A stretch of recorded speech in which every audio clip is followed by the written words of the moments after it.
Hey guys, क्या हाल है, क्या हाल है, क्या हाल है। उम्मीद है आप सब ठीक हो गए सर। उम्मीद है आप रिवीजन वीडियोस देख रहे होगे। इस वीडियो में हम क्या रिवाइज करने वाले हैं सर? इस वीडियो में हम दो टॉपिक रिवाइज करने वाले हैं। एक तो आपके जो मॉड्यूल के चैप्टर सेकंड मॉड्यूल का चैप्टर 12 है, जो नेशनल कंपनी लॉ ट्राइब्यूनल और अपीलेट ट्राइब्यूनल है, और दूसरा सर आपका जो चैप्टर 10 है मिसलेनियस, उसमें जो निधि कंपनी वाला प्रोविजन है वो भी अपन रिवाइज करने वाले हैं सर। मेरी बात ध्यान से सुनना।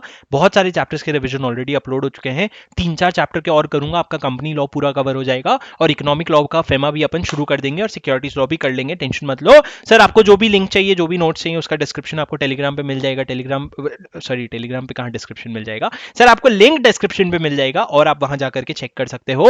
अभी हम क्या रिवाइज करेंगे सर? चैप्टर 12 सुनिए सर। बहुत छोटा सा चैप्टर है। नेशनल कंपनी लॉ ट्राइब्यूनल और अपीलेट ट्राइब्यूनल जो है वो आपके सिलेबस से अभी मेजॉरिटी हट चुका है सर। इन्होंने बहुत सारी चीजें थी एनसीएलटी की, हटा दी इन्होंने। बस काम की चीज रखी। अपील वाला प्रोसीजर जो है वो बहुत इंपॉर्टेंट है, वो उन्होंने आपके लिए रखा है सर। कायदे से ये चैप्टर 407 से शुरू होता है और 434 तक जाता है, लेकिन 400 से 418 408 से 418 तक उन्होंने खा गया सर। ये मैंने यहाँ पे कुछ समरीज बना रखे हैं, वो आपको फर्क नहीं पड़ेगा। उसके अलावा अपन शुरू करते हैं सर। कुछ डेफिनेशन कुछ इंपॉर्टेंट नहीं है एक्सेप्ट फॉर जुडिशियल मेंबर, जिसमें ध्यान देने वाली बात यह है कि जुडिशियल मेंबर में प्रेसिडेंट और चेयरपर्सन भी आ जाते हैं सर। उम्मीद है आपको पता होगा president, technical member, judicial member, chairperson, judicial member, technical member, NCLT और एनसीएलटी का कंपोजिशन होता है। सेक्शन 419 से शुरू करते हैं सर, हमारे एग्जाम के लिए ये रिलेवेंट है। 419 कहते हैं benches of tribunal. Sir central government जितने बेंचेस चाहे उतना एस्टैब्लिश कर सकती है। शुरू में सर सेंट्रल गवर्नमेंट ने 11 बेंच एस्टैब्लिश किए थे। उसमें सर एक प्रिंसिपल बेंच होगा जहां पे प्रेसिडेंट है वो बैठेगा। प्रेसिडेंट एक ही होता है सर। वो एक प्रेसिडेंट न्यू दिल्ली वाले प्रिंसिपल बेंच में बैठेगा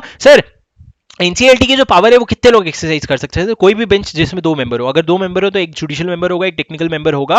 और सर अगर एक सिंगल मेंबर बेंच है तो हो सकता है सर, लेकिन वो सिंगल मेंबर जुडिशियल मेंबर होगा। और अगर सिंगल मेंबर को कभी भी लगता है कि भैया ये जो केस है वो और लोगों को सुनना चाहिए, तो वो प्रेसिडेंट को रेफर करेगा और प्रेसिडेंट उस केस को किसी और बेंच को ट्रांसफर कर देगा सर। सेंट्रल गवर्नमेंट एस्टैब्लिश करेगा benches under IBC, insolvency bankruptcy code में भी इन्होंने सारा काम डाल दिया है ट्राइब्यूनल पे, तो सेंट्रल गवर्नमेंट उसके लिए भी अलग से बेंचेस नोटिफाई करेगा सर। अगर बेंचेस में डिफरेंस ऑफ ओपिनियन हो जाता है, मतलब सर जितने लोग पॉजिटिव बोल रहे हैं उतने अगेंस्ट में भी बोल रहे हैं, तो क्या होगा सर? वैसे तो डिसीजन जो है मेजॉरिटी से लिया जाएगा, but if the members are equally divided then the case will be referred to president, who will refer to someone else for hearing, and then such point shall be decided by majority of who have already heard it and who have heard the case, including those who first heard it. मतलब से पहले जो लोग सुने, जिनके बीच में equally divide हुए, और जो नए लोग सुन रहे हैं, उन लोगों का मिला करके मेजॉरिटी देखा जाएगा। 420 sir order of tribunal order देने के पहले अपॉर्चुनिटी ऑफ बीइंग हर्ड देगा। अमेंडमेंट ऑर्डर सर, अगर उसने ऑर्डर कोई दिया जिसमें से मिस्टेक अपेरेंट फ्रॉम रिकॉर्ड पता चल रहा है, खुद को सुओ मोटू या फिर किसी ने नोटिस में लाया, तो वो 2 साल के अंदर सर अपना ऑर्डर अमेंड कर सकता है। अमेंडमेंट नहीं कर पाएगा अगर उसके अगेंस्ट अपील फाइल हो गई है, और जो ऑर्डर का कॉपी है सर वो पार्टीज को भेज देगा सर। समरीज ऑफ अपील में पढ़ाऊंगा आपको, एक बार डिटेल वाला पढ़ा दूं। 421 में सर अगर ट्राइब्यूनल का ऑर्डर आ गया, उसके अगेंस्ट अपील जाके आप अपीलेट ट्राइब्यूनल फाइल कर सकते हो। अपील नहीं फाइल करोगे अगर जो ट्राइब्यूनल है ना उसने कंसेंट ऑफ पार्टीज के बाद ऑर्डर पास किया। ट्राइब्यूनल ने पार्टी से पूछा तेरे को चलेगा ना भैया, अब उसने हाँ बोला, फिर आप क्या जाके अपील फाइल कर रहे हो? Appeal shall be filed within 45 days from the date on which the copy of order was made available to the person aggrieved and shall be in such form. Sir यहाँ पे मैंने एक बार बेर act डाला है, क्योंकि आपको अपील का बार बार वो वर्डिंग्स यूज करना पड़ेगा कि कॉन्डोनेशन फॉर डिले क्या होगा। मतलब क्या? प्रोवाइडेड दैट अगर appellate tribunal may entertain an appeal after the expiry of the said period of 45 days from the date aforesaid, but within a period not exceeding 45 days, if it is satisfied that the appellate tribunal was prevented by sufficient cause from filing the appeal within that period, condonation for delay, read the wordings again sir, इसको condonation for delay बोलते हैं। अगर appellate tribunal satisfy हो गया कि prevented by sufficient cause था, तो sir वो further 45 days का extension दे देगा। ट्राइब्यूनल अपना appellate tribunal अपना ऑर्डर पास करने के पहले reasonable opportunity of being heard देने के बाद confirm, modify या set aside कर देगा ऑर्डर सर।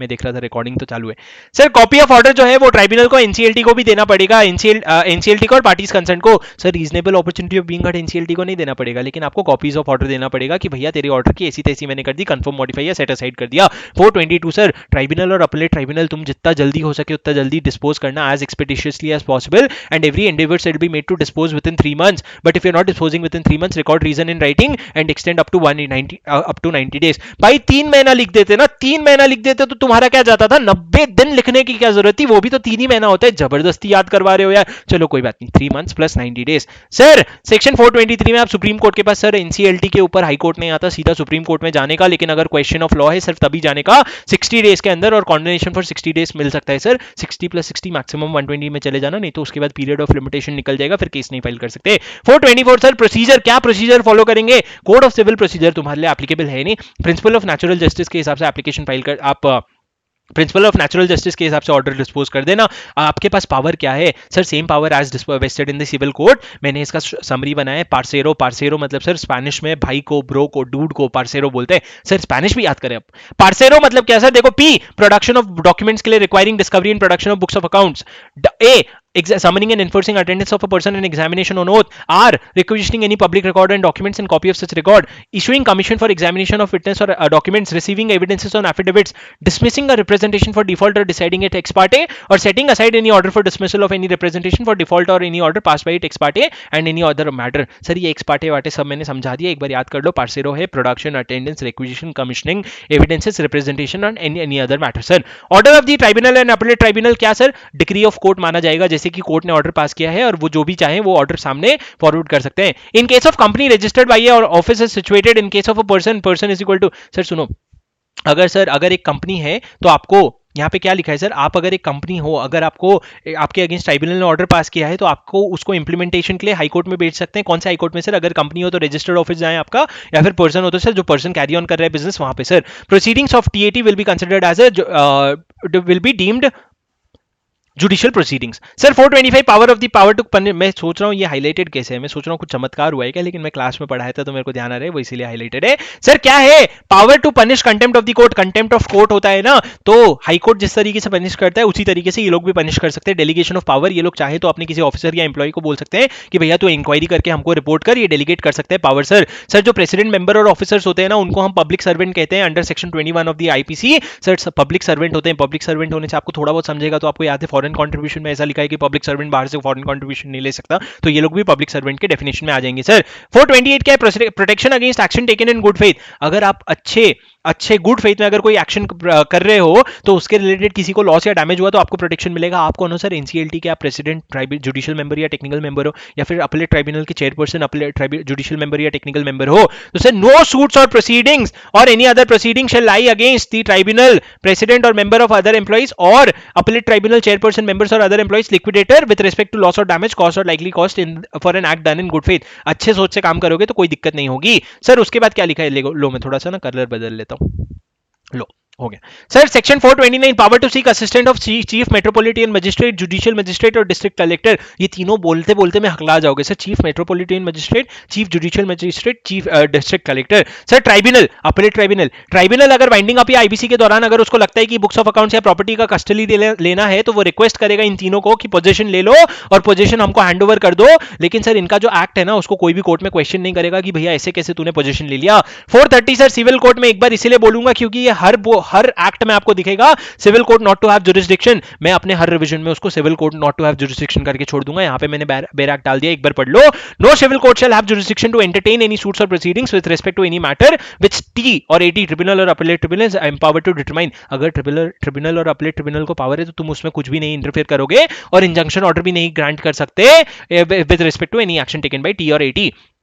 सर वैकेंसी अगर है तो उससे कोई भी प्रोसीडिंग्स इनवैलिड नहीं होगी जस्ट बिकॉज आपके बेंचेस में कोई वैकेंसी थी। आप लीगल रिप्रेजेंटेशन ले सकते हो। मतलब मेरा अगर ट्राइब्यूनल में केस चल रहा है तो मैं जाके किसी सीए, सीएस, सीएमए या फिर लीगल प्रैक्टिशनर को बोल सकता हूँ मेरे को जाके रिप्रेजेंट कर। पीरियड ऑफ लिमिटेशन सर, मतलब पीरियड ऑफ लिमिटेशन एक्ट है जो बोलता है इस लिमिट के बियॉन्ड जाके आप एप्लीकेशन फाइल नहीं कर सकते, वो पीरियड ऑफ लिमिटेशन एप्लीकेबल हो जाएगा सर। और 434 ट्रांजिशन अपने को नहीं पढ़ना है, बस इतना ही है सर ट्राइब्यूनल। अब रुक जाओ एक मिनट, अपन शुरू करेंगे निधि कंपनी।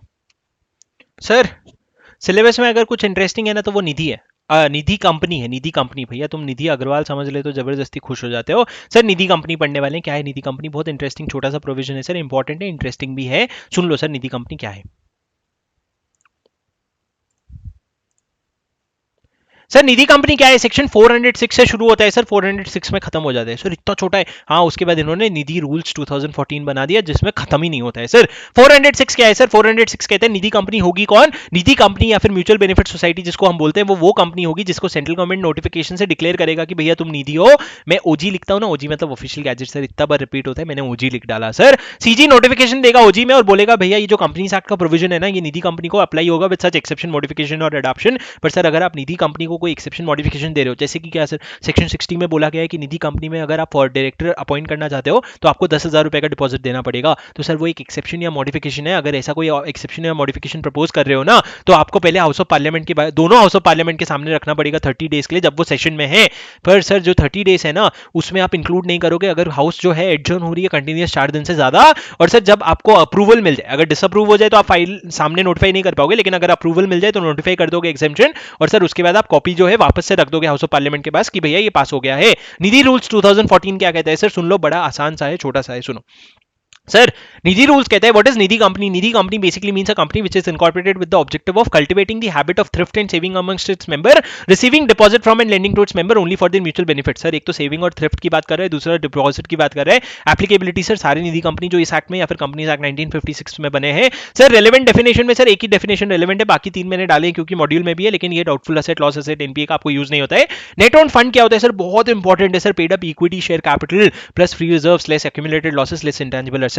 सर मेरे साथ एक बार बोलो ना please, paid up equity share, अपने मुंह से बोलो सर, मेरी बातें सुन के आपको याद नहीं होगा। Paid up equity share capital plus free reserves less accumulated losses less intangible assets. Sir paid up equity share capital लिखा है, पेड अप शेयर कैपिटल लिख देता ना तो भी फर्क नहीं पड़ता, क्योंकि निधि प्रेफरेंस शेयर इशू ही नहीं कर सकती। सर कहां लिखा है, अपने मन से बातें बना रहे हो, ये देखो सर। जो निधि कंपनी है ना, उसको पब्लिक कंपनी होना पड़ेगा, प्राइवेट कंपनी निधि कंपनी नहीं हो सकती। With a minimum of paid up equity share capital of 5 lakh rupees, Nidhi shall not issue preference share. Object of the Nidhi will be only to, वो जो थ्रिफ्ट और सेविंग्स और डिपॉजिट के अलावा कोई ऑब्जेक्ट नहीं होना चाहिए। और हर नाम के आगे निधि लिमिटेड लगाना। मिनिमम नंबर ऑफ मेंबर्स कितने होंगे sir, minimum numbers of members होंगे निधि के 1 साल के अंदर। उन्होंने बोला निधि जब तुम इनकॉर्पोरेट होगे ना, उसके 1 साल के अंदर अंदर तुम ये 4 चीज का ध्यान रख लेना कि तुम्हारे पास कम से कम 200 मेंबर हो जाते हैं। नेट ओन फंड आपके पास कम से कम 10 लाख रुपए हो जाते हैं, 10 lakh rupees. Unencumbered term deposit becomes more than equal to 10% of the total outstanding deposits and your net owned fund to deposit ratio is not more than 1:20। Sir not more than 1:20 मतलब क्या, your deposit should not be more than 20 times of your net owned fund.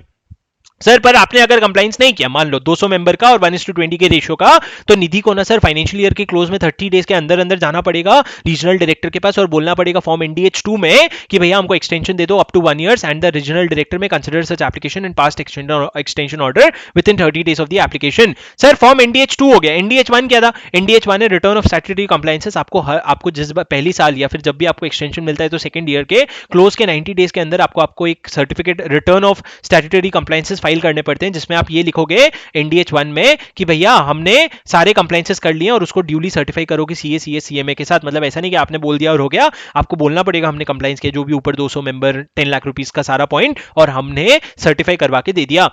Sir पर अगर 2 साल के बाद भी जब आपको एक्सटेंशन मिल गया उसके बाद भी अगर वो कंप्लाइंस नहीं कर पा रहे हो ना, तो एक्सेप्ट करना बंद कर दोगे डिपॉजिट, और जब कंप्लाई हो जाएगा ना तो आपको वापस अपने आप को डिक्लेयर करवाना पड़ेगा 406 में एज निधि कंपनी, फिर तुम डिपॉजिट लेना शुरू कर सकते हो। Sir general restriction and prohibition क्या है, कुछ चीजें आप नहीं कर सकते, कुछ चीजें आप कर सकते हो, रेस्ट्रिक्शन है। प्रोहिबिशन क्या है सर, आप बिजनेस नहीं कैरी ऑन कर सकते, चिट फंड का, हायर परचेज फाइनेंस का, leasing finance, insurance or acquisition of securities issued by any body corporate. उसके अलावा sir carry on any business other than business in the name borrowing और lending in its own name. उसके बाद sir A और D हो गया। उसके बाद क्या है सर, A और D बिजनेस का हो गया। उसके बाद इन्होंने कहा डिपॉजिट, आप डिपॉजिट एक्सेप्ट नहीं कर सकते किसी और पर्सन से other than your member, you can not accept deposit from any body corporate. उसके बाद इन्होंने क्या बोला सर, आप प्रेफरेंस शेयर डिबेंचर्स या अदर डेट इंस्ट्रूमेंट नहीं इशू कर सकते, आप करंट अकाउंट नहीं खुलवा सकते सर अपने मेंबर का, मतलब आपके मेंबर आपके पास आके करंट अकाउंट नहीं खोल सकते, आपके पास सेविंग्स अकाउंट खोल सकते हैं। उसके बाद सर आप प्लेज नहीं करोगे कोई भी एसेट जो आपके पास मेंबर या मेंबर ने सिक्योरिटी के तौर पर दिया था, आप किसी भी तरीके का पार्टनरशिप अरेंजमेंट में नहीं एंटर करोगे for borrowing and lending activities. You will not issue an advertisement to solicit deposit. Sir member को जिसको डिपॉजिट करने का करेगा, लेकिन सर अगर आप प्राइवेट सर्कुलेट कर रहे हो FD स्कीम का अपने मेंबर्स के बीच में, जिसमें आपने लिखा है कि for private circulations to member only, तो उसको एडवर्टाइजमेंट नहीं मानेंगे सर। पे ब्रोकरेज और इंसेंटिव टू मोबिलाइज डिपॉजिट, भैया तुम डिपॉजिट आने दो ना जितना आएगा, तुम ज्यादा मेहनत मत करो डिपॉजिट लाने में। रेस्ट्रिक्शन क्या है सर, पहले मैंने ऊपर बोला बिजनेस नहीं कर सकते, एक्विजिशन ऑफ सिक्योरिटीज का जो प्रोहिबिटेड है, यहां पे इन्होंने बोला आप अक्वायर कर सकते हो किसी और कंपनी को सिक्योरिटी परचेज के through, control composition of board के थ्रू या फिर अरेंजमेंट के through for its change in management unless it has been, आप कर सकते हो अगर आपने स्पेशल रेजोल्यूशन पास किया है and you have obtain prior approval of the RD। Sir ये जनरली निधि कंपनी जब दूसरी निधि कंपनी को टेक ओवर करने के लिए बात करता है ना, तब वो परचेज करता है सिक्योरिटी का, कंट्रोल लेता है बोर्ड ऑफ डायरेक्टर का, कर लेना, लेकिन स्पेशल रेजोल्यूशन पास कर लेना जनरल मीटिंग में और प्रायर अप्रूवल ले लेना। सर क्या मैं लॉकर फैसिलिटी का बिजनेस कर सकता हूं, यूं तो मैं कोई बिजनेस नहीं कर सकता, लेकिन लॉकर फैसिलिटी का बिजनेस कर सकता हूं, अपने मेंबर्स को दे सकता हूं, लेकिन जो मेरा रेंटल इनकम है ना, it should be less than 20% of the gross income at any point of the given financial year. मतलब सर 20% से कम ग्रॉस इनकम होना चाहिए सर, बहुत इंपॉर्टेंट इंपॉर्टेंट है, अगर इन चैप्टर में से क्वेश्चन आएगा इसी में से आएगा sir. Share capital and allotment, sir share capital बोलते हैं paid up equity share capital जो है ना, आपके पास नॉमिनल वैल्यू 10 रुपए एक शेयर का होना चाहिए, कोई सर्विस चार्ज इशू नहीं करोगे सर, लेवी नहीं करोगे उसको इशू करने में सर। आपकी कंपनी में जो मेंबर होते हैं ना वो शायद डिपॉजिट होल्डर भी होते हैं, इन्होंने कंफर्म कर दिया, बोले जो डिपॉजिट होल्डर होते हैं ना आपकी कंपनी में जो डिपॉजिट कर रहे हैं उनको सर मेंबर्स भी बनना पड़ेगा, कम से कम 10 शेयर्स या फिर शेयर इक्विवेलेंट टू ₹100, जो भी सही है उतना शेयर उनको रखना पड़ेगा। मान लो सर नॉमिनल वैल्यू एक शेयर का 100 रुपए है तो एक शेयर रखेंगे तो भी चलेगा। सेविंग्स अकाउंट होल्डर या फिर रिकरिंग डिपॉजिट अकाउंट होल्डर है तो वो एक शेयर होल्ड करेंगे 10 रुपए का। सर करंट अकाउंट होल्डर है तो अरे करंट अकाउंट तो खोल ही नहीं सकते ना मेंबर्स के साथ, यहाँ पे प्रोहिबिशन में बताया था जो। हाँ सर वो सॉरी थोड़ा हमको नींद आ गई थी सर। सुनो सुनो सुनो सुनो, मेंबरशिप मेंबरशिप मेंबरशिप सर कौन मेंबर नहीं बन सकता, कोई बॉडी कॉर्पोरेट, कोई ट्रस्ट या फिर सर कोई माइनर मेंबर नहीं बन सकता सर, और किसी भी हालत में मेंबर 200 से कम कभी भी नहीं हो सकता। पर सर क्या माइनर के बिहाफ पे डिपॉजिट ले सकते हैं? मेंबर नहीं है डिपॉजिट कैसे देगा, तो बोले डिपॉजिट दे सकते हैं अगर माइनर के नाम पे हो रहा है, लीगल गार्डियन कर रहा है, who is a member of the Nidhi. Sir मैंने आपको गोकुलधाम सोसाइटी का एग्जांपल दिया था, जेठालाल अगर टप्पू के नाम पे जाके डिपॉजिट करना चाहता है अपने निधि कंपनी में तो वो कर सकता है, लेकिन मेंबरशिप उसको लीगल गार्डियन को खुद करना पड़ेगा सर। नेट ओन फंड जो है सर मिनिमम 10 लाख रुपए का रखना पड़ेगा या such higher amount as may be specified. Deposits accept कर सकती है सर निधि, लेकिन डिपॉजिट 20 गुना से ज्यादा नहीं होगा आपके नेट ओन फंड से, 20 टाइम से ज्यादा नहीं होगा सर। डिपॉजिट्स के बारे में कुछ और चीजें बताइए। अगर आप एफडी करा रहे हो ना तो मिनिमम और मैक्सिमम कितना है, 6 मंथ्स और 60 मंथ्स, मतलब 6 महीने से लेकर 5 साल तक। अगर आप आरडी करा रहे हो ना तो मिनिमम 12 महीना मैक्सिमम 60 मंथ, मतलब मैक्सिमम 60 मंथ तक का ही एफडी आरडी ले सकते हो, उससे ज्यादा नहीं ले सकते। इंटरेस्ट रेट क्या होगा सर एफडी आरडी पे? इंटरेस्ट रेट वो होगा जो मैक्सिमम रेट आरबीआई ने एनबीएफसी के लिए प्रिस्क्राइब किया है। अगर आरबीआई ने बोला है भैया एनबीएफसी तुम पब्लिक डिपॉजिट पे 7% दे सकते हो तो आप भी अपने एफडी आरडी पे उतना ही इंटरेस्ट दे सकते हो। RD relating to mortgage of loan, sir अगर आपने मॉर्गेज लोन से रिलेटेड अगर आरडी करवाई है तो, या फिर आरडी से रिलेटेड अगर मॉर्गेज लोन है तो आपका मैक्सिमम पीरियड जो ऑफ रिकरिंग डिपॉजिट जो है ना उसमें sir repayment period of such loan से मैच करना चाहिए। और सर आपके सेविंग्स अकाउंट में मैक्सिमम बैलेंस कुछ भी हो सकता है, लेकिन सर उसमें से सिर्फ 1 लाख रुपए ही होगा जिसपे आपको इंटरेस्ट मिलेगा, उसके ऊपर का पूरा इंटरेस्ट फ्री होगा। एंड इंटरेस्ट रेट क्या होगा सर सेविंग्स अकाउंट पे? Interest rate shall be nationalised bank जो देता है, मान लो 4% देता है उसके ऊपर 2% जोड़ के दे देना। सर यहाँ ऊपर हम एफडी आरडी की बात कर रहे थे, यहाँ पे सेविंग्स अकाउंट की बात करें, सेविंग्स अकाउंट में मार्केट से 2% ज्यादा दे सकते हो। Foreclosure of FD RD, sir अगर आप एफडी आरडी अकाउंट आपने खोला था समय के पहले बंद कर देते हो तो 3 महीने के पहले बंद कर देते हो तो आपको कोई भी इंटरेस्ट नहीं, आपको पैसे ही वापस नहीं मिलेंगे। 3 महीने के पहले आप बंद ही नहीं कर सकते। सर 3 महीने के बाद अगर बंद करते हो तो 6 महीने तक आपको कोई इंटरेस्ट नहीं मिलेगा। और सर अगर टेन्योर के एक्सपायरी के पहले करते हो तो rate of interest will be reduced by 2% from the original. मेरे को पता है अगर लकी ये देख रहा है तो वो फिर कंफ्यूज हुआ है, लेकिन सर लकी जाने दो, छोड़ दो, सुन लो इतना सा कि 3 महीने तक इंटरेस्ट नहीं मिलेगा, 6 महीने के बाद इंटरेस्ट मिलेगा, 6 महीने तक इंटरेस्ट नहीं मिलेगा। अगर इंटरेस्ट कर रहे हो तो उसके बाद अगर किया तो 2% काट के मिल जाएगा। आपका क्वेश्चन मैं गारंटी दे रहा हूं एग्जाम में नहीं आएगा, एग्जाम में आएगा तो मैं आईसीआई को एप्लीकेशन लिख दूंगा। Provided that in case of death of the depositor repay deposit prematurely with the interest of the original rate up to date of repayment. मतलब सर अगर ओरिजिनल डिपॉजिटर की डेथ हो गई, सर यहाँ पे लकी यहाँ पे तो इन्होंने नहीं लिखा कि 6 महीने तक भी इंटरेस्ट पे करना है, यहाँ पे तो सिर्फ इन्होंने लिखा ओरिजिनल रेट पे रीपे कर देना, क्योंकि बात सिर्फ यही है कि 2% कटेगा। सर सुनो, unencumbered term deposit, unencumbered term deposit मतलब क्या सर? अगर आपने लोन लिया है ना, अगर आप डिपॉजिट ले रहे हो ना तो आपको सामने डिपॉजिट करके रखना भी पड़ेगा, क्योंकि आपके पास लिक्विडिटी होनी चाहिए, कभी भी कोई फोरक्लोजर के लिए आ गया तो क्या। तो sir every Nidhi company shall invest, sir invest से आपको समझ आना चाहिए पैसे मेरे बाहर जा रहे हैं निधि कंपनी के। Invest and continue to keep investment in unencumbered term deposit with scheduled commercial bank or post office except of cooperative bank और regional rural bank an amount more than equal to 10% of the deposit outstanding on the close of the business on the last working day of the second preceding month. Sir अगर हम मई में है ना तो मार्च का जो आपका लास्ट वर्किंग डे में जो क्लोज ऑफ द बिजनेस में जो डिपॉजिट अमाउंट था ना उसका 10% से ज्यादा आपको मई में इनकम्बर्ड टर्म डिपॉजिट मेंटेन करना पड़ेगा। आपको सर टेम्परेरी विड्रॉल करने के लिए दे सकते हैं रीजनल डायरेक्टर, लेकिन आपको बोलेगा कि भैया तू रिस्टोर कर देना अमाउंट वापस जल्द से जल्द। सर लोन्स दे सकते हो कि अभी तक तो डिपॉजिट्स आ रहे थे, अब डिपॉजिट्स को सामने लोन भी तो देना पड़ेगा, लोन दे देना सिर्फ मेंबर्स को, मेंबर्स के अलावा सोचना भी मत। कितना लिमिट सर डिपेंड करता है कितना डिपॉजिट तुम्हारे पास पड़ा हुआ है। 2 करोड़ तक है तो मेंबर को 2 लाख रुपए देना, अगर 2 करोड़ से 20 करोड़ तो 7.5 लाख रुपए, 7.5 लाख, 20 करोड़ से 50 करोड़ तो 12 लाख रुपए, 50 करोड़ से ज्यादा तो 15 लाख रुपए, इतना लोन एक एक मेंबर को दे सकते हो सर, उससे ज्यादा नहीं देना। मतलब किसी भी हालत में किसी भी मेंबर को 15 लाख से ज्यादा नहीं दे सकते। मतलब जेठालाल आया होशियारी मारा, बोला मेरे को 1 करोड़ रुपए चाहिए, नहीं मिलेगा भैया बैंक से ले ले। सर निधि के पास अगर पिछले 3 साल में कभी भी प्रॉफिट नहीं हुआ है ना तो ये जो लिमिट है ना ये 50% हो जाएगी। और सर अगर किसी मेंबर ने डिफॉल्ट किया है लोन का रीपेमेंट में तो वो फर्दर लोन के लिए एलिजिबल नहीं होगा। सर लोन के लिए ना सिक्योरिटी भी ले सकते हो। सिक्योरिटी क्या क्या लोगे सर? 3 ही चीजें ले सकते हो, या तो गोल्ड ज्वेलरी और सिल्वर, ये तब लोगे अगर रीपेमेंट पीरियड 1 साल से कम है। इमूवेबल प्रॉपर्टी तब लोगे अगर 3 कंडीशन सेटिस्फाई होती है। पहला, रीपेमेंट पीरियड 7 साल से कम है, लोन की जो वैल्यू है वो इमूवेबल प्रॉपर्टी के 50% से भी कम है, और तीसरा आपका जो टोटल लोन बुक है ना उसमें 50% लोन ही ऐसा है जो आपको इमूवेबल प्रॉपर्टी सिक्योरिटी रखवा के मिला है, उसके अलावा सारा कोई और सिक्योरिटी पे आया है या अनसिक्योर्ड है। सर आप एफडी या नेशनल सेविंग सर्टिफिकेट्स या अदर गवर्नमेंट सिक्योरिटीज या अदर इंश्योरेंस पॉलिसीज को भी, अदर इंश्योरेंस पॉलिसी को भी डिपॉजिट आप सिक्योरिटी में रखवा सकते हो। लेकिन एक ध्यान रखना कि जो मेच्योरिटी डेट है, जो आपने इंस्ट्रूमेंट को प्लेस करवाया है, उसकी मेच्योरिटी डेट जो है it should not fall beyond the loan period or one year whichever is earlier. In case of loan against FD the period of loan shall not be more than unexpired period of the FD. जितना आपका FD का unexpired period है उससे ज्यादा आपका loan का period नहीं होना चाहिए। सर रेट ऑफ इंटरेस्ट क्या होगा जो मैं लोन दे रहा हूँ? डिपॉजिट का तो हमने रेट ऑफ इंटरेस्ट बात कर लिया, जो मैं लोन दे रहा हूँ उसका रेट ऑफ इंटरेस्ट क्या होगा? सर जो हाईएस्ट रेट ऑफ इंटरेस्ट मेरे को डिपॉजिट पे मैं ऑफर कर रहा हूँ ना, उससे 7.5% ज्यादा तक का मैं उनको इंटरेस्ट दे सकता हूँ रिड्यूसिंग बैलेंस मेथड पे। Nidhi shall charge same return of interest to every class of loan, मतलब सिक्योर्ड लोन है तो इतना, अनसिक्योर्ड लोन है इतना, और उसको प्रोमिनेंटली डिस्प्ले भी करना पड़ेगा नोटिस बोर्ड पे कि हमारा इंटरेस्ट रेट क्या चल रहा है। सर कंपनी में डायरेक्टर्स चाहिए क्या? निधि कंपनी में बिल्कुल, बस मेंबर्स होंगे सर, डायरेक्टर्स मेंबर्स के अलावा कोई नहीं होगा। टर्म सर 10 कॉन्सिक्यूटिव ईयर्स का होगा। Reappointment only after expiry of 2 years from ceasing to be a director. Provision of section 152(4), मतलब सर डिन नंबर और डिक्लेरेशन देना पड़ेगा, कंसेंट देना पड़ेगा। एंड 164 डिस्क्वालिफिकेशन नहीं होना चाहिए सर, वो डायरेक्टर्स के लिए अप्लाई हो जाएगा। डिविडेंड सर 25% से ज्यादा या फिर सच हायर अमाउंट एज में भी प्रिस्क्राइब बाय आरडी डिविडेंड मत डिक्लेयर करना, और जितना भी डिविडेंड डिक्लेयर कर रहे हो ना इक्वल अमाउंट जीआर में ट्रांसफर करना जनरल रिजर्व में।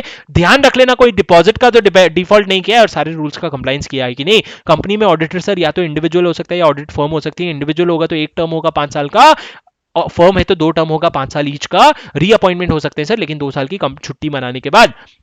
ऑडिटर को एक सर्टिफिकेट देना पड़ेगा सर, आपको पता है हम कारों में नेट ओन फंड का रिपोर्टिंग करते हैं। ऑडिटर को एक सर्टिफिकेट देना पड़ेगा हर साल की कंपनी ने कंप्लाई किया all the provision of the rules के साथ। Such company shall be to such certificate to be annex to the audit report. और अगर कंप्लाई नहीं किया है तो कौन सा स्पेसिफिक रूल है जो कंप्लाई नहीं किया है वो कंपनी को बताना पड़ेगा। Penalty, Nidhi company and officer in default shall be liable for a fine up to 5,000 rupees and further fine of rupees 5,500 per day.